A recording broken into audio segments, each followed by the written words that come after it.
예수님께서 이 땅에서 많은 일들을 이루셨습니다. 성경 말씀은 그 일들을 다 낱낱이 기록하면 책으로도 다 담아둘 수 없을 만큼 어마어마한 일들을 행하셨다고 말씀하고 있습니다.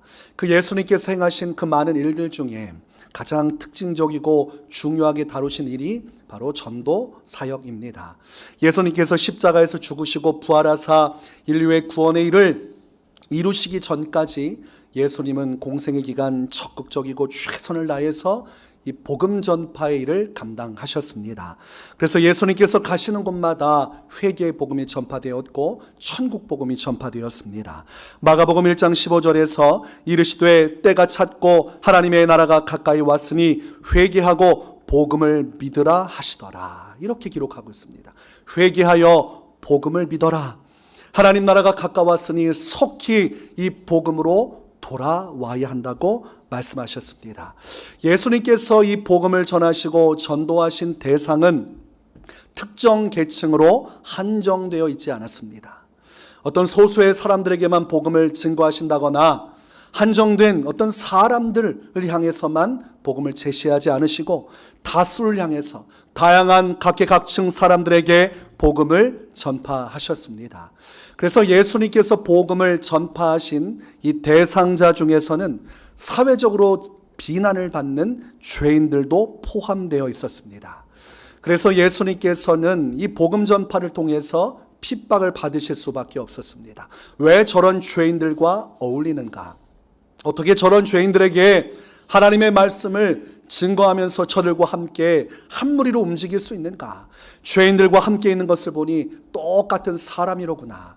거룩하다고 생각하고 의롭다고 생각하는 그 유대인들에게 예수님은 엄청난 힐난을 받아야만 했습니다.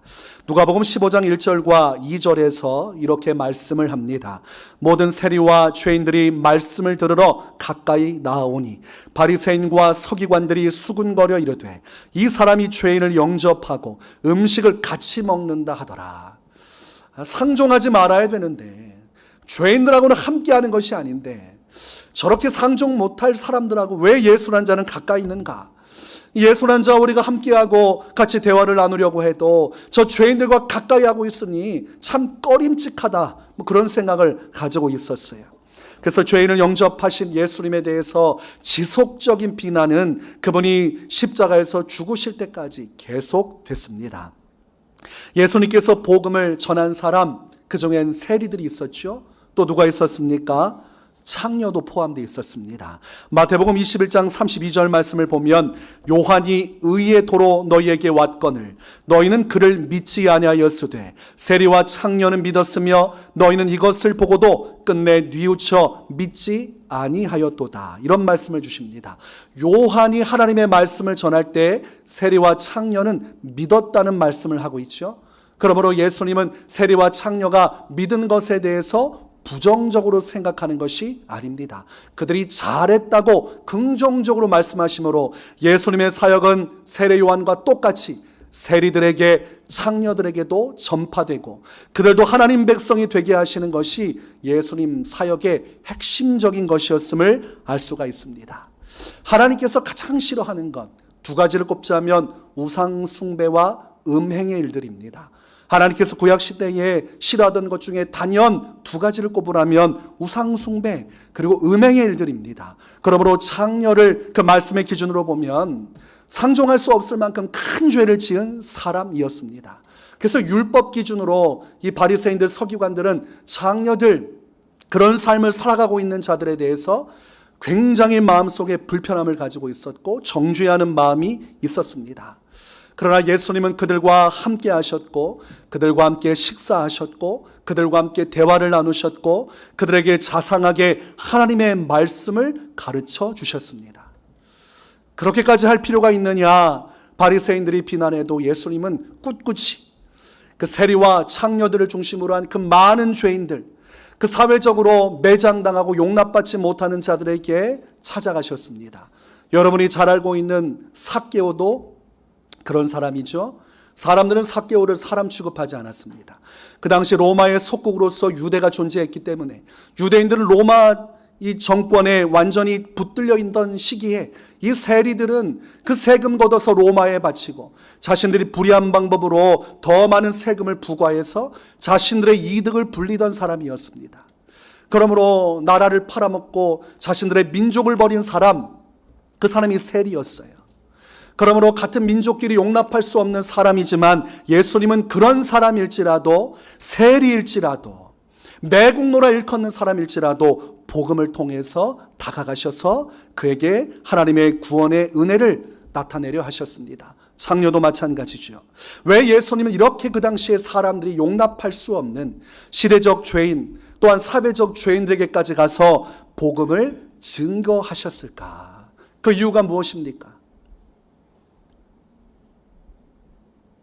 그냥 선하고 의롭다고 하는 사람들, 그 당시에 사람들에게 평판이 좋은 사람들, 그 당시에 높은 관직에 있어서 영향력을 미칠 수 있는 사람에게 전도하면 인격적으로나 사회적으로나 복음 전하기도 수월하고 또 그 열매가 커서 그들의 좋은 영향력을 통해서 많은 사람들이 이 복음으로 돌아올 수 있을 텐데 왜 굳이 사람들이 싫어하고 미워하고 사회적으로 비난받는 사람들, 전도해봤자 아무 유익도 없을 것 같은 사람들에게 다가가셔서 이 천국 복음을 전하셨을까? 우리가 누가복음 5장 32절 말씀을 보면 그 뜻이 분명히 기록되어 있습니다. 내가 의인을 부르러 온 것이 아니요 죄인을 불러 회개시키러 왔노라. 예수님께서는 하나님이시면서도 하나님의 아들이십니다. 성경은 그분이 천지를 창조하시는 태초의 때에 존재하셨고 그분이 육신을 입고 이 세상에 구주로 오셨다고 말씀합니다. 그리고 이 땅에 구주로 오신 예수님은 내가 이 땅에 온 이유가 무엇이냐면 바로 의인을 위한 것이 아니라 죄인된 자들을 불러서 회개시켜 구원받도록 하기 위해서 오신 것이라고 말씀하셨습니다. 예수님이 성육신 하신 이유, 말씀이신 하나님께서 사람의 몸으로 이 땅에 오신 그 이유가 바로 죄인을 구원하기 위함이었다고 말씀하고 있습니다. 그러므로 세리들에게도 예외가 될 수 없습니다. 장녀들에게도 예외가 될 수 없어요. 살인자들도 마찬가지입니다. 수많은 사람들이 자기들의 상황에서 도저히 용납할 수 없는 죄인이라도 예수님은 그 한 사람이라도 구원케 하기 위해 오셨기 때문에 예수님은 그 당시에 거침없이 어떤 비난을 받더라도 사회적 죄인, 그 당시의 시대적 죄인들이라도 다 품으시고 예수 그리스도의 이 천국 복음을 전파하신 것입니다. 만약 의인을 부르러 왔다고 하면 무슨 문제가 되겠습니까?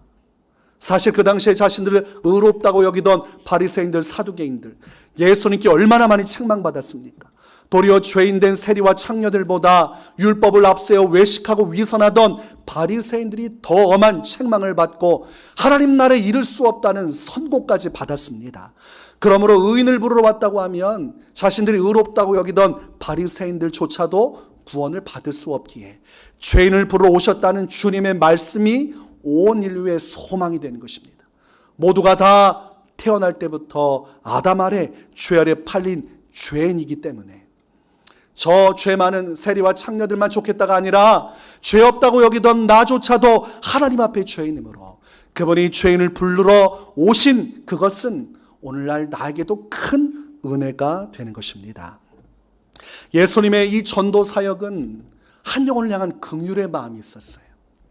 긍휼이라는 것은 불쌍히 여겨서 돌보아 준다는 뜻입니다. 예수님의 사역은 그저 열정적인 것뿐만이 아니라 그 마음속에 긍휼의 마음이 있었어요. 불쌍히 여기는 마음. 그래서 마가복음 6장 34절을 보면 예수께서 나오사 큰 무리를 보시고 그 목자 없는 양 같음으로 인하여 불쌍히 여기사 이에 여러 가지로 가르치시더라, 이렇게 기록하고 있습니다. 많은 사람들이 모여있고 군중들이 모여있어요. 그 당시에 그 모든 모습을 보면서 예수님이 느끼신 감정은 저들이 목자 없는 양과 같이 정처 없이 헤매고 있다는 것을 보셨습니다. 그들이 인간적으로는 잘 살고 잘 먹을지 몰라도 하나님 아버지의 은혜로부터 벗어나 온전한 바른 영적 지도자의 가르침 없이 하나님의 진노의 길, 죄악의 길, 하나님이 원치 않은 길로 가고 있음을 보시면서 저들의 그 영혼을 보시며 가슴 아파하시고 괴로워하셨어요. 그래서 불쌍히 여겨서 그들을 불러 모아 하나님의 말씀을 가르치고 천국 복음을 전파하신 것입니다. 마태복음 14장 14절에도 예수께서 나오사 큰 무리를 보시고 불쌍히 여기사 그 중에 있는 병자를 고쳐주시니라고 말씀하고 있습니다. 아파서 고통받는 자들, 너무나 매일매일의 삶이 지옥같이 너무나 힘든 나날을 보내고 있는 그들을 보시면서도 예수는 너무나 불쌍히 여기셨어요. 그들의 영혼, 그들의 육신, 그들이 가지고 있는 이 한없는 문제, 이 고통을 예수님은 안타까워하셨어요. 요엘 선지자는 요엘 2장 18절에서 이런 말씀을 예언했습니다. 그때 여호와께서 자기의 땅을 극진히 사랑하시어 그의 백성을 불쌍히 여기실 것이라. 예수님께서 이 말씀을 성취하셨어요. 하나님의 마음을 가지고 이 땅에 긍휼의 마음으로, 그 불쌍히 여기시는 마음으로 그들을 가르치셨고 그들을 고치셨고 또한 그들을 위해서 십자가에서 자신의 생명을 내어주셨습니다. 예수님은 얼마나 그 백성들, 방황하는 영혼들을 불쌍히 여기셨는지 성경을 보니까 그들을 바라보며 우시기까지 했다고 기록을 하고 있습니다. 누가복음 19장 41절에서 44절에 이렇게 말씀합니다. 가까이 오사 성을 보시고 우시며 이르시되 너는 오늘 평화에 관한 일을 알았더라면 좋을 뻔하였거니와 지금 내 눈에 숨겨졌도다. 날이 이를지라 내 원수들이 토둔을 쌓고 너를 둘러 사면으로 가두고 또 너와 및 그 가운데 있는 네 자식들을 땅에 메어치며 돌 하나도 돌 위에 남기지 아니하리니 이는 내가 보살핌 받는 날을 알지 못함을 이남이니라 하시니라.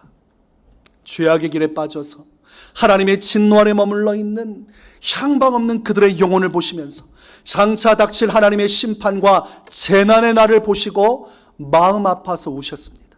저들이 비명을 지르며 하나님의 진노의 날에 속절없이 죽어나가고 그렇게 큰 고통 속에 폐허가 될 그 땅을 보시면서 예수님이 눈물을 주르륵 흘리셨어요. 그만큼 그들의 영혼을 불쌍히 여기셨기 때문입니다.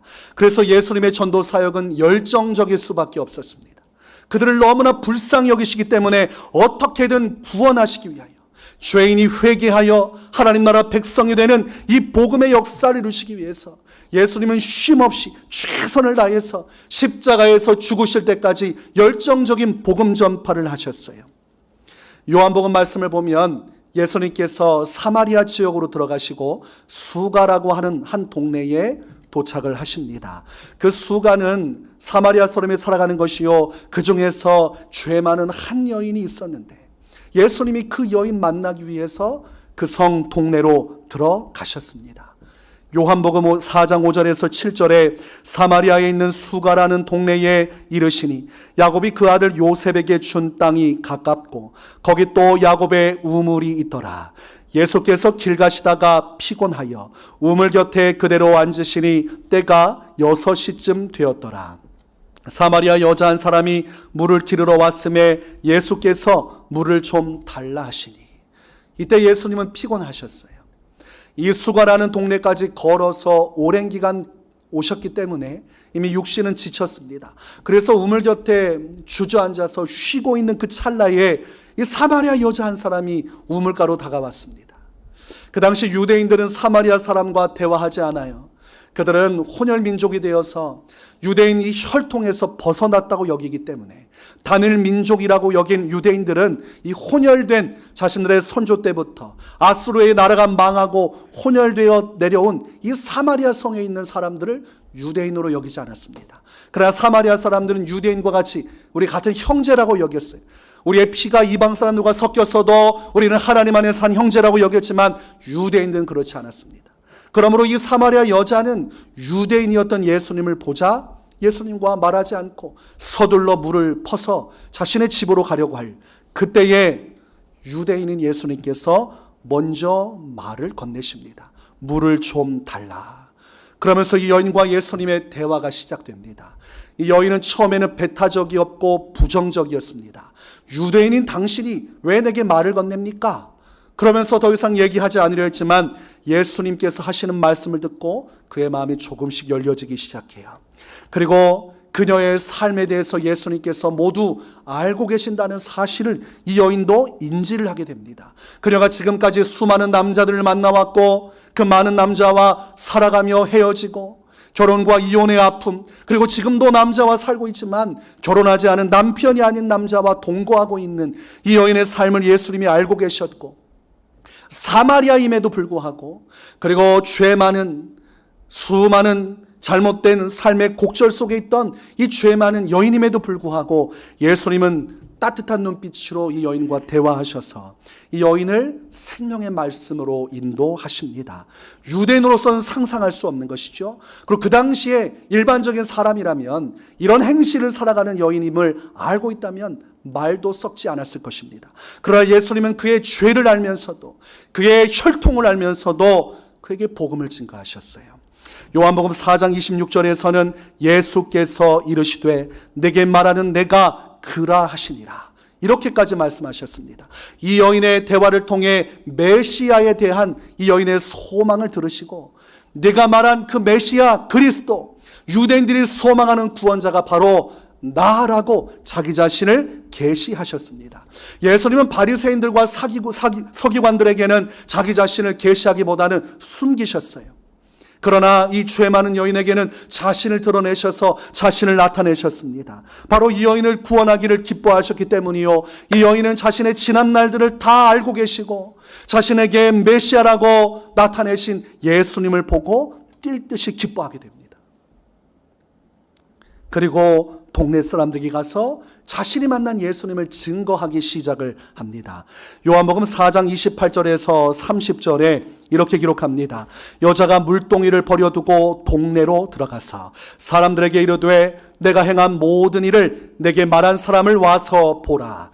이는 그리스도가 아니냐 하니 그들이 동네에서 나와 예수께로 오더라. 이 사람이 여기 우물에 온 이유는 무엇입니까? 여러분, 우물에 왜 갑니까? 물 들어간 거죠. 약수터에 왜 갑니까? 약수물 들어가잖아요. 산에 가면 사람들이 옹달샘과 같은 곳에 줄줄줄, 그리고 많은 것들을 가지고 와서 통들 갖다 놓지 않습니까? 거기서 줄 서서 뭐 하는 거예요? 물 들어온 겁니다. 물 들어온 목적이 있으면 물을 반드시 뜨고 가야지 그냥 가는 사람 없습니다. 이 여인은 이 우물가에 물동이를 가지고 와서 물을 기르러 왔다가 지금 물동이를 내던지고 지금 사람들에게 달려가고 있어요. 왜냐하면 이 물보다도 더 중요한 놀라운 은혜를 경험했기 때문입니다. 하나님의 아들이신 메시아, 바로 이 앞에 있는 사람이 구원자임을 깨닫고 너무 기뻐서 동네 사람들에게 쫓아가서 자신이 어떻게 살아왔는지를 다 알고 있는 이 사람이 바로 메시아가 아니겠느냐, 그렇게 예수님을 증거하기 시작하니까 동네 사람들이 하나둘 나오기 시작하고 그곳에 있는 사람들 중에 많은 이들이 예수님을 믿었다고 기록합니다. 요한복음 4장 39절에 여자의 말이 내가 행한 모든 것을 그가 내게 말하였다 증언하므로 그 동네 중에 많은 사마리아인이 예수를 믿은지라. 그 많은 사마리아인이 어떻게 해서 예수를 믿었습니까? 그 죄 많은 사마리아 여인이 말한 그 증언을 통해서 예수님을 믿게 되었습니다. 사마리아 여인이 아무 말도 하지 않았다면, 그 혼자만 예수님을 만나고 기뻐했다면 그 동네에 있는 사람들은 아무도 구원을 받지 못했을 거예요. 그 여인이 나아가 물동이를 버려두고 자신이 만난 예수님을 증언한 그 말이 곧 그 동네에 있는 많은 사람들을 구원케 한 것입니다. 뒤늦게 예수님의 제자들이 그 현장으로 왔어요. 그들은 상황이 왜 이렇게 되는지 알지 못합니다. 예수님이 왜 사마리아 사람들과 만나고 있을까? 제자들도 유대인이기 때문에 사마리아 사람에 대해서 좋은 감정을 가지고 있지 않습니다. 그런데 먹을 음식을 찾기 위해서 동네로 나갔다가 음식을 가지고 온 이 제자들에게 예수님께서 요한복음 4장 32절에 이런 말씀을 주십니다. 나는 너희가 알지 못하는 먹을 양식이 있느니라. 자, 제자들은 이 말씀을 어떻게 이해하겠습니까? 우리가 먹을 것을 가지러 갔다 온 사이에 예수님께서 어딘가 누군가를 통해 먹을 양식을 받으셨나 보다, 이렇게 육신적인 개념, 음식의 개념으로 이해했을 것입니다. 그러나 예수님께서 말씀하신 이 먹을 양식이라는 것은 육적인 의미의 음식이 아니라 영적인 의미, 가치의 양식, 음식을 말씀하는 것이었습니다. 김밥, 떡볶이, 배고프시죠? 그런 양식이 아니라는 것이죠. 너희가 알지 못하는 떡볶이가 있느니라, 이렇게 말씀하신 것이 아니라는 것이에요. 예수님께서는 이 양식이 무엇인지 이어진 요한복음 4장 34절에서 설명을 해주십니다. 예수께서 이르시되 나의 양식은 나를 보내신 이의 뜻을 행하며 그의 일을 온전히 이루는 이것이니라. 예수님을 진정으로 기쁘게 하고 예수님을 진정으로 만족해 하고 예수님의 영혼 속에 충만한 은혜를 주게 하시는 그 진정한 영적인 양식, 바로 예수님을 이 땅에 보내신 하나님 아버지의 뜻을 받들어 그의 일을 행하는 것, 하나님 나라 천국 복음을 전파하여 죄 있는 자를 불러 회개하여 구원받게 하는 그 일을 이루는 것이 예수님의 양식이라고 말씀하고 있습니다. 그러므로 제자들이 가지고 온 먹는 양식보다 진정으로 예수님께 필요하고 소중한 양식은 한 영혼이 회개하여 하나님의 구원에 이르는 것, 그것이 예수님이 가장 원하는 양식이요 예수님께 기쁨과 소망을 주는 것이었습니다. 여러분에게 기쁨을 주는 양식은 무엇입니까? 오늘 예배 잘 마치고 먹을 음식이 여러분의 기뻐할 양식의 전부가 되면 안 되겠지요? 사람이 떡으로만 살 것이 아니요 하나님의 입에서 나오는 모든 말씀으로 살 것이니라. 우리의 진정한 양식은 육의 양식이 아니라 영의 양식입니다. 이를 위해 예수님께서 십자가에서 죽으셨어요. 우리를 이 땅에 태어나게 하시고 부르신 하나님의 뜻, 그 뜻을 행하며 그분이 이루라고 하신 우리의 일, 사명을 온전히 감당하는 것이 우리의 진정한 양식이 되어야 우리가 예수 그리스도 안에서 온전한 믿음의 길로 나아가고 있다고 할 수 있겠습니다. 한 영혼이 구원받는 것, 그게 여러분의 마음속에 갈망이 되어야 되고 여러분 인생에 그것이 가장 기쁘고 필요한 순간이 되어야 하는 것입니다. 예수님은 이어서 35절에서 이런 말씀을 제자들에게 하십니다. 너희는 넉 달이 지나야 추수할 때가 이르겠다 하지 아니하느냐? 그러나 나는 너희에게 이르노니 너희 눈을 들어 밭을 보라. 희어져 추수하게 되었도다. 이것은 육적인 의미입니까? 영적인 의미입니까? 정말 밭을 보고 추수할 것들 이제 추수해야 되지 않겠느냐, 이렇게 말씀하신 것일까요? 아니죠. 영적 차원의 일을 얘기하시는 거예요. 넉 달이 지나면 정말로 이 유대 사회에서는 추수할 때가 다가와요. 마치 그것처럼 이제 영적인 무르익음이 나타나서 수많은 영혼들이 복음을 믿고 구원받을 때가 왔으므로 우리가 이제 함께 추수해야 될 때가 왔다. 영혼들을 회개하여 복음을 믿도록 하게 하는 이 영적 추수의 일을 행할 때가 왔다고 제자들에게 말씀하고 있는 것입니다. 내가 이 사마리아 여인을 만나고 그 여인에게 복음을 전하여 이 영혼을 추수한 것처럼 나를 통하여 또한 너희를 통하여 이제 하나님 나라 복음이 전파되어 수많은 영혼을, 곡식들을 추수하여 하나님 나라 천국 곳간에 채우는 일을 이제 우리가 행해야 할 것이라고 말씀하고 있는 것입니다. 예수님은 이 추수할 일꾼으로서의 일을 감당하시고 그것을 양식 삼으셨어요. 그리고 제자들에게도 그와 같은 길을 가라고 말씀하셨어요. 그래서 예수님께서 부활하시고 자신을 배신했던 베드로에게 무엇을 맡깁니까? 영혼을 맡깁니다. 나의 양을 먹이고 치라고 말씀하셨어요. 수많은 자들을 제자 삼아 가르쳐 그들에게 복음을 전하여 그들이 회개하여 구원을 이루는 이 양식의 일들, 이 추수의 일을 너는 나를 위하여 계속 이루어 나가라고 말씀하셨습니다. 그래서 베드로에게 내 교회를 세운다고 말씀하시면서 이 추수의 사명, 저 들판에 가득 익은 수많은 영혼들을 추수하여 알곡들을 거두어 천국으로 인도하는 이 복음의 사명, 전도의 일을 교회에게 또한 맡겨주신 것입니다. 예수님께서는 오늘 본문 누가복음 10장 2절에서 이런 말씀을 주십니다. 이르시되 추수할 것은 많되 일꾼이 적으니 그러므로 추수하는 주인에게 청하여 추수할 일꾼을 보내주소서 하라.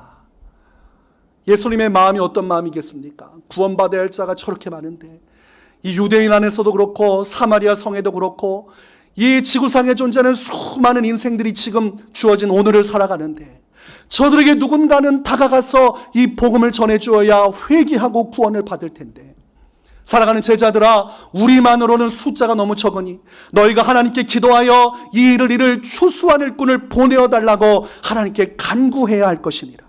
예수님의 이 안타까운 마음이 있는 것이죠. 누구라도 이 추수한 일에 동참하기를 바라시는 마음, 잃어버린 영혼들을 향한 긍휼의 마음, 그들을 살리고자 하시는 이 사명의 마음으로 이 추수할 일꾼을 부르시는 예수님의 음성이 오늘 본문에 담겨져 있는 것입니다. 여러분, 이 말세 시대에 누가 추수의 일꾼으로 부름 받았습니까? 누굽니까? 나라고 해도 괜찮아요. 주님, 접니다. 바로 여러분 한 사람 한 사람, 한 분 한 분이 추수할 일꾼으로 부름을 받은 거예요. 예수님께서 여러분의 인생 가운데 찾아오셔서 사마리아 여인처럼 방황하고 헤매이던 여러분 인생을 붙드시고 구원하셨어요. 그리고 이제 추수할 일꾼 되어서 하나님께서 그토록 원하시는 잃어버린 영혼을 찾아 하나님 나라 천국 백성이 되게 하는 일을 이루라고 말씀하셨습니다. 마가복음 16장 15절 16절 또 이르시되 너희는 온 천하에 다니며 만민에게 복음을 전파하라. 믿고 세례를 받는 사람은 구원을 얻을 것이요 믿지 않는 사람은 정죄를 받으리라. 이 복음을 듣고 믿으면 하나님의 구원에 이를 수 있어요. 그래서 이 복음을 전파하는 것이 중요합니다. 들어야 믿기 때문이고 들어야 회개할 수 있기 때문입니다. 그러나 이 복음을 듣고도 믿지 않은 사람은 정죄를 받아 영원한 멸망에 처하고, 더군다나 이 복음을 들은 적도 없으면 믿을 수가 없으니 듣지 못한 사람은 아예 그때부터 정죄를 받아서 영원한 멸망에 처하게 되는 것입니다. 그러므로 이 복음을 통해 누군가는 천국에 이르고 누군가는 지옥에 간다면, 누군가는 하나님의 구원에 이르고 누군가는 정죄를 받는다면, 오늘을 살아가는 이 시대 속에서 어떤 역할을 감당하는 것이 제일 중요하겠습니까? 복음을 전파하여 이 들에 가득한 익은 곡식들을 거두어 들이는 이 추수할 일꾼이 되어 복음을 전파하는 인생을 사는 것이야말로 가장 중요한 것입니다. 내가 일한 만큼, 내가 땀을 흘린 만큼 더 많은 영혼들이 구원을 받을 수 있을 것이기 때문입니다. 왜 추수할 일꾼으로 살아가지 않는지를 물어보면 많은 성도들이 복음을 전파하는 것에 회의적입니다. 복음을 전파했지만 그들이 예수님을 믿지 않았다고 이야기하면서 회의적인 이야기를 합니다. 오늘날의 시대는 완악해서 복음 전파해도 안 된다고 생각을 하지요. 그러나 그것은 자기 생각입니다. 내 생각에, 내 작은 짧은 경험에 그렇게 잘못된 정리를 한 것이지, 사도행전 말씀을 여러분이 열린 마음으로 보면 그렇게 말할 수 없습니다. 사도 바울이 유대인으로서, 바리새파 사람으로서 율법대로 자라나고 대제사장에게 엄청난 사랑을 받은 자이었지만 예수님을 만난 이후에 그의 인생은 바뀝니다. 그는 자신의 민족, 자신의 믿음에 고유한 회당 중심의, 율법 중심의 신앙을 저버리고 그들이 이단이라 칭하는 예수님의 복음의 말씀을 붙들고 복음을 증거하기 시작하고 수많은 유대인들에게 미움과 질시와 박해를 받았습니다. 그러면 복음이 전파되지 않고 소수의 그리스도인들이 무슨 일을 할 수 있을 것인가 회의적일 수밖에 없는 시대였지만, 중요한 것은 사도 바울을 반대하는 자들도 많았지만 그럼에도 불구하고 복음이 전파되는 곳에 믿어 회개하고 구원받는 자들도 많았다는 사실입니다. 그 사도행전 말씀을 보면 두 갈래로 사람들이 계속해서 나뉘어져요. 똑같이 유대인 회당에서 율법 중심으로 살아가던 자들 가운데 사도 바울이 들어가서 예수님의 십자가 죽으심과 부활하심, 그분을 믿어 의롭다함을 받는 이 복음을 증거하면서 그때 그 회당 안에 있던 사람들이 하나였다가 두 갈래로 나뉘어집니다. 사도 바울을 책망하고 비난하고 조롱하고 불신하는 자들과 그럼에도 불구하고 이 복음을 받아들이고 사도 바울 곁에 붙어서 그의 사역을 지지하고 그와 함께하여 교회를 세워나가고 이 복음의 역사를 이루는 사람들로 나뉘어집니다. 그래서 핍박과 박해는 계속됐지만 그 여정 속에서 수많은 자들이 예수님을 믿었고, 그래서 가는 지역마다 교회가 세워졌어요. 그래서 이 교회적 역사, 예수님의 이름으로 이 복음을 통해서 아무것도 황무지 없는 황무지와 같은 그 영적인 땅에 교회가 세워졌고 하나님의 나라가 세워지기 시작했고, 그 사도 바울의 전도의 여정, 그것이 초대교회와 맞물려 오늘날 우리 위례세움교회까지 이어진 것입니다. 그 당시에 불가능하다고 여겼던 그 모든 것이 바로 십자가 복음을 통해서 이루어졌기에 오늘날 우리가 이 복음을 붙들고 복음을 전파하기를 포기하지만 않는다면 반드시 우리를 통해서도 구원받을 자들은 구원받을 것입니다. 여러분, 위례지역뿐만이 아니라 여러분이 거주하는 모든 세대 속에 복음을 듣고 안 믿는 사람도 있지만 한 번도 복음을 들어보지도 못한 사람도 있습니다. 여러분이 그들에게 다가가면 예수님 안 믿을 것 같지만 여러분, 확실한 것은 믿을 사람은 믿습니다. 내가 볼 때 저 사람은 죽었다 깨어나도 예수 안 믿을 사람이 복음을 전하여 예수님을 믿기도 하고, 내가 저 사람은 인격적이고 착하니까 내가 복음 전하면 믿겠지 싶은 사람이 오히려 더 완고하게 복음을 안 믿기도 합니다. 그러므로 여러분 스스로가 결론을 내리면 안 돼요. 사람이 죽고 살고 구원받고 안 받고는 이 복음의 능력이 결정하는 것이지 여러분의 예지력이, 여러분의 경험이 결정하는 것이 아닙니다. 여러분은 그저 포기만 하지 않으면 하나님의 역사가 이 복음을 통해 나타나게 됐고, 그래서 로마서 말씀은 이 복음은 하나님의 능력이라, 이 복음을 통해 유대인뿐만이 아니라 헬라인이 하나님의 구원에 이르게 된다고, 자신이 이 복음을 절대로 부끄러워하지 않는다고 고백했습니다. 여러분이 복음을 부끄러워하지 않을 수 있다면, 여러분이 예수님의 마음으로 잃어버린 영혼에 대한 긍휼의 마음을 가지고 포기하지만 않는다면, 여러분이 외치기만 하면 반드시 그 복음의 능력이 열매를 맺게 되어 있습니다. 아무 일도 일어나지 않는 것은 여러분이 아무런 말도 하지 않고 있기 때문입니다. 세상에서 아무런 일도 일어나지 않으려면 아무것도 하지 않으면 돼요. 실패가 두려워서 도전하지 않으면 실패도 없지만 아무 일도 일어나지 않습니다. 아무것도 하지 않으면 성공할 확률이 몇 %입니까? 아무것도 안 했으니까 성공할 수가 없죠. 0%죠. 우리가 복음을 듣고 믿는다고 하면서 복음을 전파하지 않으면 복음의 역사가 일어날 확률 0%입니다. 여러분이 이 복음을 전할 생각을 내려놓고 나는 그냥 나만 예수님 잘 믿어야지, 그러면 여러분은 죽을 때까지 단 한 명도 예수님을 믿게 하지 못할 것입니다. 이미 시작부터가 잘못됐기 때문에 하나님의 역사가 여러분을 통해 이루어지지 않아요. 우리가 복음 전하기를 포기하고 신앙생활의 중점을 내 신앙에만 포인트를 두면 이것은 신앙생활 잘하는 것이 아니라 심각한 문제가 있는 것입니다. 마태복음 25장에 보면 주인이 오랜 길을 떠나면서 그의 종들에게 달란트를 맡깁니다. 금달란트 5, 2, 1를 3명에게 나누어 줘요. 누군가는 많이 받기도 하고 적게 받기도 하지만 이것을 가지고 장사하라고 이야기를 한 후에 오랜 길을 떠나고 때가 되어 돌아와 결산해 보니 2달란트, 5달란트 받은 자는 각자 2달란트, 5달란트의 열매를 결산을 가지고 왔습니다. 그런데 문제는 1달란트 가진 자가 문제였어요. 이 사람은 혹시라도 이거 가지고 장사하다가 실패할 것을 두려워해서 그저 1달란트를 땅에 묻어두었습니다. 그리고 주인이 올 때 땅을 파내서 그 1달란트를 가지고 와서 주인님 원금을 가지고 왔습니다. 그래도 원금이라도 보존했으니까 책망은 받지 않을 것이라고 생각한 것입니다. 근데 주인이 그 1달란트 받은 사람을 책망했을까요? 안 했을까요? 했습니다. 책망한 이유가 한 가지입니다. 아무것도 하지 않은 것에 대한 책망을 합니다. 네가 정말 그렇게 불안했더라면 그것 가지고 은행에라도 맡겼으면 이자라도 나올 텐데 결국 너는 그것조차 귀찮아서 하지 않고 왜 엄하게 내가 너를 책망할 것이라는 나에 대한 핑계를 대고 있느냐. 결국은 네가 하고 싶지 않아 안 한 것뿐이다. 그러면서 그 1달란트 받은 자에게 마태복음 25장 28절과 30절에 이런 명령을 내립니다. 그에게서 그 1달란트를 빼앗아 10달란트 가진 자에게 주라. 무릇 있는 자는 받아 풍족하게 되고 없는 자는 그 있는 것까지 빼앗기리라. 이 무익한 종을 바깥 어두운 데로 내쫓으라. 거기서 슬피 울며 이를 갈리라 하니라.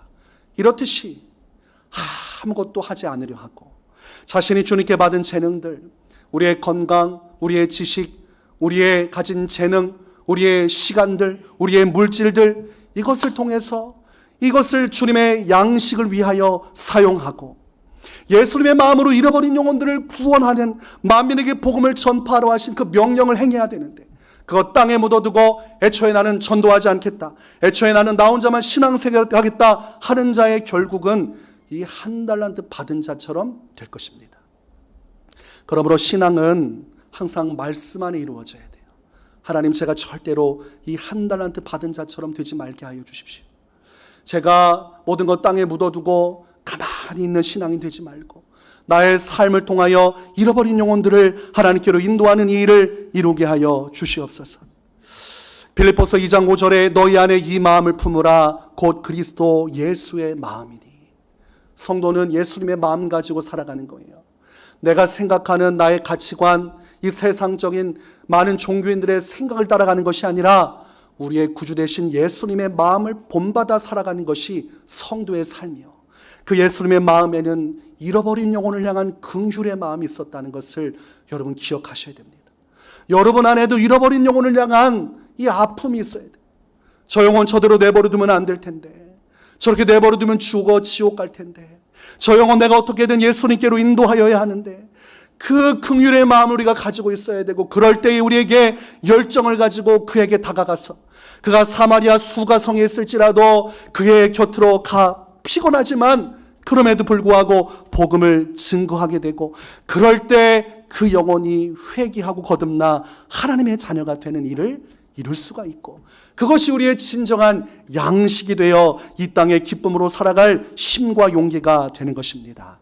저마다 여건과 환경은 달라요. 저마다 주어진 시간의 스펙트럼은 다릅니다.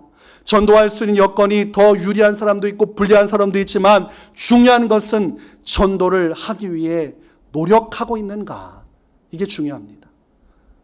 여러분, 다 포기한 것과 이 복음의 사명을 가지고 노력하는 것은 다른 것입니다. 노력을 하지만 내 뜻대로 무언가 열매가 맺혀지지 않는 것과 아무것도 하지 않는 것은 다른 것입니다. 아무것도 들리지 않고 아무것도 보이지 않고 어떤 말을 하더라도 그저 내 인생 나나 잘 먹고 잘 살면 되지, 나의 영혼 행복하고 한평생 주님의 은혜 누리면 되는 것 아닌가? 그것은 잘못된 것입니다.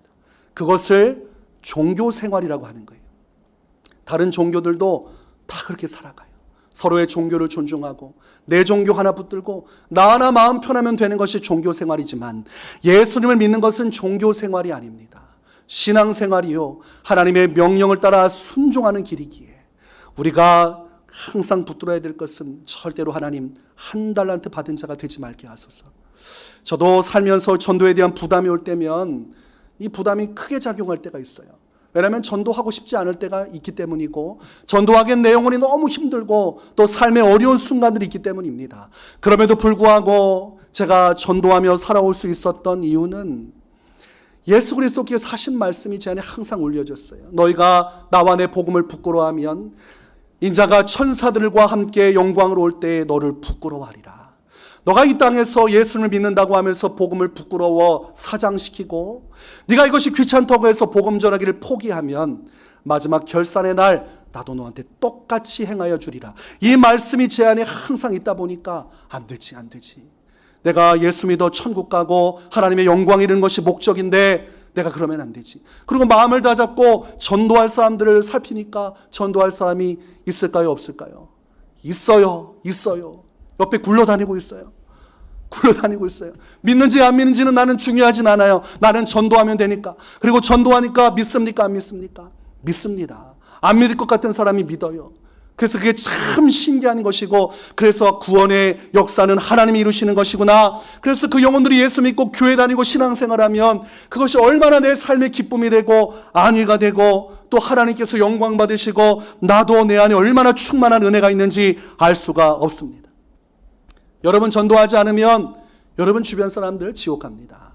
근데 우리는 너무나 큰 믿음이 있어요. 내가 아니어도 하나님께서 저 사람을 구원하시리라. 그런 믿음은 도대체 어디서 나오는 것입니까? 우리는 하나님 말씀에 순종하지 않는 대신 믿음의 길을 선택합니다. 내가 복음을 전파하는 주의 사명을 순종하지 않는 대신 구원을 이루실 하나님을 믿기로 결정을 해요. 잘못된 것입니다. 그렇게 믿는 것이 아니라 나의 순종을 통해 한 영혼을 구원하실 그 주님을 믿어야지. 내가 불순종함에도 역사하실 주님을 믿으면 그게 성경적입니까? 그래서 믿어도 바로 믿어야 되고, 말씀을 비틀어 믿는 것은 마귀적 믿음입니다. 귀신도 종교생활 하게 되고 신앙생활 하게 만듭니다. 이단들 열정적으로 신앙생활해요. 근데 문제가 뭐냐면 마귀가 주는 지식을 통해 잘못되어진 비틀어진 믿음을 가지고 가기 때문에 이 구원의 문제가 나는 것입니다. 그러므로 여러분, 나를 통해 구원을 이루시는 하나님, 이 일을 통해서 생명을 살리시는 그 주님을 바라볼 수 있어야 합니다. 여러분이 전도 안 하면 그 영혼 어디로 간다고요? 그거 확신합니까?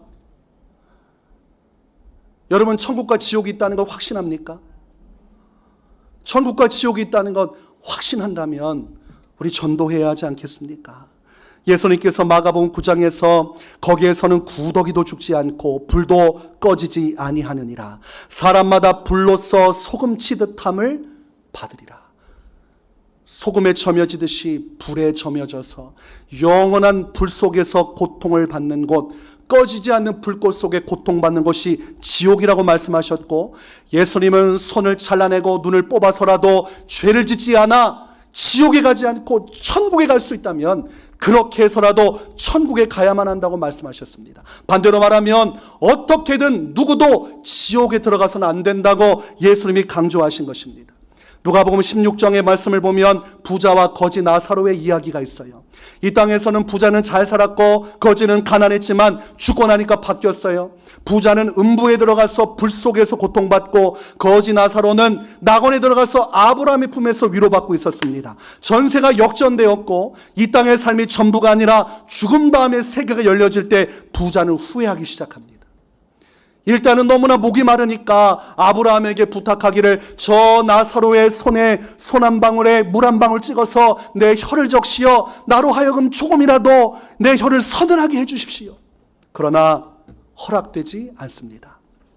그러니까 두 번째 소원을 빌어요. 그렇다면 내가 이곳에서 이 영원히 물 한 방울 마실 수 없고 고통받는다면 저 나사로가 살아나서 다시금 나의 형제들에게 가서 내가 이곳에 지옥에서 고통받고 있다는 사실을 형제들에게 전해주어 그들만큼은 절대로 이 지옥에 오지 않게 해주십시오. 그러나 그것도 거절당합니다. 아브라함이 한 말씀이 무엇입니까? 모세와 선지자가 있으니 그들의 말을 들어야 할 것입니다. 죽은 나사로가 살아나서 그들에게 하는 것이 아니라 살아있는 동안에 너에게 복음을 전하는 모세와 선지자들과 같이 하나님의 말씀을 전하는 그들의 말씀 전도를 통해 믿어 구원받아야 하는 것이지 다른 방법으로는 전도하지 않고 구원의 역사를 이루지 않을 것이다. 이 전도의 방법을 통해 구원을 이루시겠다는 하나님의 말씀이 이 부자와 거지 나사로의 이야기에 담겨져 있어요. 고린도전서 1장 21절 하나님의 지혜에 있어서는 이 세상이 자기 지혜로 하나님을 알지 못하므로 하나님께서 전도에 미련한 것으로 믿는 자들을 구원하시기를 기뻐하셨도다. 그러므로 추수할 일꾼이 된 우리를 통해서 우리가 전도함을 통해 구원의 역사를 이루시는 것이 하나님의 전도의 방식이고 또한 예수님께서 공생의 기간 똑같이 이 사마리아 여인에게 찾아가서 수많은 사람들에게 찾아가서 전도함으로 그들을 하나님께로 인도하신 것처럼 오늘도 우리가 추수할 일꾼이 되어 복음을 전파할 때 그 전도함, 전파함을 통해서 잃어버린 자들이 구원을 받는 것입니다. 그러므로 여러분이 추수할 일꾼이라는 사실을 망각한다면 여러분 주변에 그 누구도 이 복음이 전파되지 않으므로 다 지옥에 들어가게 될 것입니다. 이 땅에서 사람이 죽은 다음에 여러분 49제를 드리듯이 천일 제단을 쌓아도 여러분이 죽은 아버지, 부모님, 형제들 구원받기 위해서 교회 와서 천일 동안 무릎 꿇고 머리를 땅에 박고 피눈물을 쏟으며 기도해도 그 영혼 구원받지 못합니다.